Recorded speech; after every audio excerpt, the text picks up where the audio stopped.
રાજકોટમાંથી કે જ્યાં કોલકાતામાં મહિલા ડોક્ટર પર દુષ્કર્મ અને હત્યા કેસ મામલે સૌરાષ્ટ્રમાં ઘેરા પ્રત્યાઘાત પડ્યા છે। સરકારી હોસ્પિટલમાં ડોક્ટર્સની હડતાળનો આજે બીજો દિવસ છે। આજે ખાનગી હોસ્પિટલના તબીબો પણ ઓપીડી બંધ રાખી વિરોધમાં જોડાયા છે। તબીબોની સુરક્ષાને લઈને કાયદો ઘડવાની માંગ સાથે જિલ્લા કલેક્ટરને આવેદનપત્ર આપશે। પીડીયુ મેડિકલ કોલેજથી જિલ્લા કલેક્ટર કચેરી સુધી રેલી પણ યોજી। રેલીમાં ધારાસભ્ય ડોક્ટર દર્શિતા શાહ પણ જોડાયા।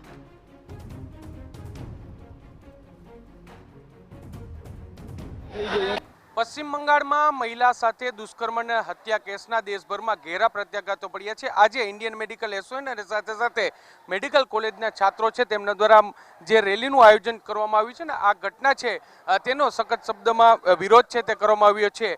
રાજકોટની સિવિલ હોસ્પિટલથી કલેક્ટર કચેરી સુધીની આ જે રેલી છે તેનું આયોજન કરવામાં આવ્યું છે ને જે જવાબદાર લોકો છે તેની સામે કડક કાર્યવાહીની માંગ છે તે કરવામાં આવી છે। આજે દેશભરમાં જે સવારના જે 6 વાગ્યાથી આવતીકાલે સવારના 6 વાગ્યા સુધી ઓપીડી સહિતની તમામ જે મેડિકલ સુવિધાઓ છે તે બંધ રહેશે। માત્ર ઇમરજન્સી સેવાઓ છે તે ચાલુ રહેશે। રેલીમાં ધારાસભ્ય દર્શિતાબેન શાહ અને તેઓ તબીબ પણ છે તેની સાથે વાત કરીશું। બેન, શું કહેશો? રેલીનું આયોજન કરવું છે કે આ પ્રકારનો વિરોધ છે? કલકત્તામાં જે બનાવ બન્યો છે એ સંદર્ભે આજે સમગ્ર ભારતમાં તમામ ડૉક્ટરો દ્વારા એક દિવસીય હડતાલની જાહેરાત કરવામાં આવી છે ને એ પગલે આજે રાજકોટ ખાતે રેલીનું આયોજન કરવામાં આવ્યું છે।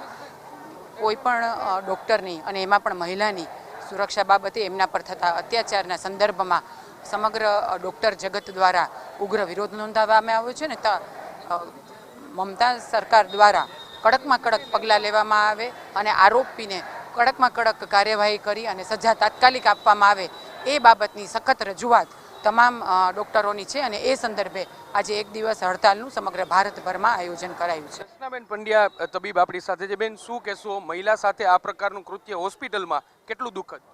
દુઃખદ જ નહીં, બર્બરતાપૂર્ણક છે, એટલે સંપૂર્ણપણે નિંદનીય છે, આઘાતજનક છે।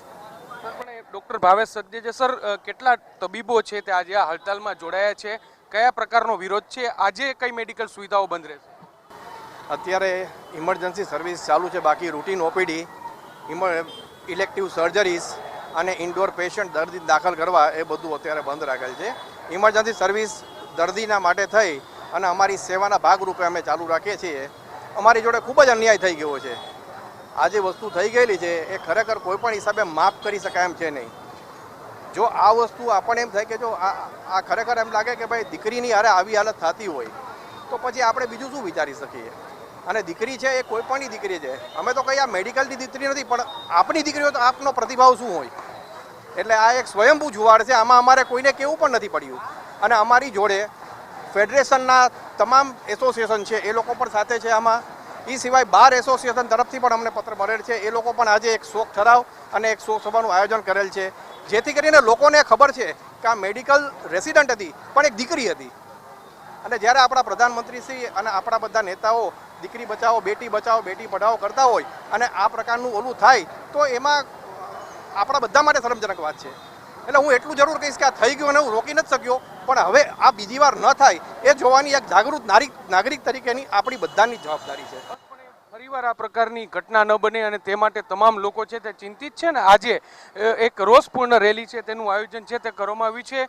રાજકોટના જે સિવિલ હોસ્પિટલથી લઈ અને જિલ્લા કલેક્ટર સુધી આ રેલીનું આયોજન કર્યું છે, જેમાં ઇન્ડિયન મેડિકલ એસોસિએશન છે તેમના હોદ્દેદારો સાથે સાથે રેસિડેન્ટ ડૉક્ટરો, સિનિયર ડૉક્ટરો, જુનિયર ડૉક્ટરો, તમામ તબીબો છે તે જોડાયા છે। કાળી પટ્ટી ધારણ કરી અને જે ઘટના છે તેનો સખત શબ્દોમાં જે વિરોધ છે તે કરવામાં આવ્યો છે। રેસિડેન્ટ ડૉક્ટરો ગઈકાલથી હડતાલ પર છે ને ઇન્ડિયન મેડિકલ એસોસિએશન દ્વારા દેશભરમાં આજે જે એક દિવસ માટે એટલે કે 24 કલાક માટે જે ઓપીડી છે તે બંધ રહેવાનું એલાન છે તે આપવાનું છે, હડતાલ છે રાખવામાં આવ્યું છે ને જ્યાં સુધી જવાબદારો સામે કાર્યવાહી ન થાય ત્યાં સુધી આ જ પ્રકારે ઉગ્ર વિરોધ કરવામાં આવશે તેવી જે ચીમકી છે તે તમામ તબીબો છે તેમના દ્વારા ઉચ્ચારવામાં આવી છે। અત્યારે જે પ્રકારે તમે દ્રશ્ય જોઈ રહ્યા છો કે મોટી સંખ્યામાં જે રેસિડેન્ટ ડૉક્ટરો છે સાથે સાથે જુનિયર ડૉક્ટરો છે તેઓ જે ઉગ્ર સૂત્રોચ્ચાર સાથે ન્યાયની માંગ છે તે કરી રહ્યા છે અને જે જવાબદાર લોકો છે તેની સામે આ પ્રકારની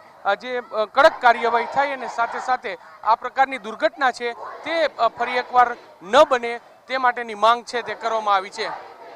કેમેરા પર્સન ભાવેશ લશ્કરી સાથે મોહિત ભટ્ટ, TV9 રાજકોટ.